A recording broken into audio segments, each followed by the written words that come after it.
the UK and France have agreed to go further and faster on tackling illegal immigration, following a meeting yesterday between the French Interior Minister and the Home Secretary, James Cleverly. He cleverly will also be grilled by MPs later today at the Home Affairs Select Committee, as a new study predicts that net migration could see the country's population reach 70 million by 2026 and 74 million by 2036. Joining us now is the Spectator's deputy editor, Freddy Gray. Freddy, very good morning. Good morning. OK, this meeting yesterday, we know that we have these conversations with the French, but yesterday it felt as though there was quite a lot of sort of patting ourselves on the back to say us and the French, we're doing a good job in tackling these channel crossings. Actually, are we? Well, I do think that the Sunak administration and Macron's administration are getting on better. And so let's get the positive stuff out of the way and then we can focus on, yes. on the reality. You know, in this sort of the entente cordiale, 120 years, there's a warming up of relations, which is the first time really since Brexit. Is it based on mutual need? Mutual need and also similar situations. You know, Macron himself has a strangely similar story to Rishi Sunak when it comes to immigration. He's trying to pass a huge immigration bill. He's being blocked by the Supreme Court. He's also someone who instinctively is quite pro-immigration, like Sunak, and doesn't like having to deal in this political environment where, you know, immigration is voters' top concern. And so for that reason, I think there has been some progress made. But, you know, 36% reduction, while significant, we're still massively up on what people think is acceptable. And you know, the fact is that Britain and France, should we really... I interviewed a French politician last week, Eric Zemmour, who's sort of right-wing, very, very right-wing. And he said he found it insulting that Britain pays France 500 million to deal with migrants, because he said we're not a third world country, we're not a developing country. And that's a sort of a fair point. Why is Britain paying France to manage its own borders? So this backslapping that's going on between France and Britain at the moment, this is more about not needing to slag each other off than actually marking significant improvements. Both countries are aiming to shift the political dial to a point where it looks like progress is being made, even though that's not belied necessarily by the figures. Well, precisely. I mean, both leaders have huge problems with immigration in terms of their political standing, their political support. Both need to be seen to be making progress on it. Both aren't really making the progress they should be making on it.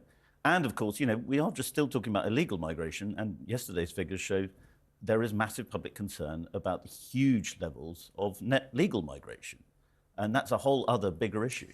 Should we talk about that? So these latest figures for the Conservatives, who seem to not be able to find some kind of consensus about what level net migration should actually be, this is going to be a problem, because they have promised the public they're going to bring it down, but yet the predictions are it is, I think it's not unfair to say, rocketing up.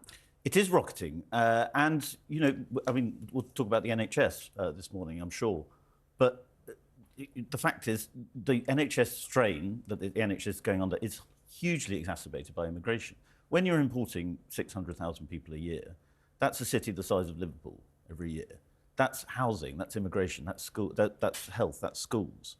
These are very difficult things to manage. It is also people working in healthcare, though. That's where it gets complicated. Of course, yeah. I mean, you need migration to deal with migration. Yeah. But the fact is the balance isn't working at the moment, and people know it and people are angry about it. It is bringing down inflation because it's loosening the labour market. And that's a very important factor. That's something Jeremy Hunt was very keen on, was getting in a lot of migration, because that brings down wages, which helps with inflation. But people are very, very concerned about the levels, and rightly so, because they're completely unprecedented.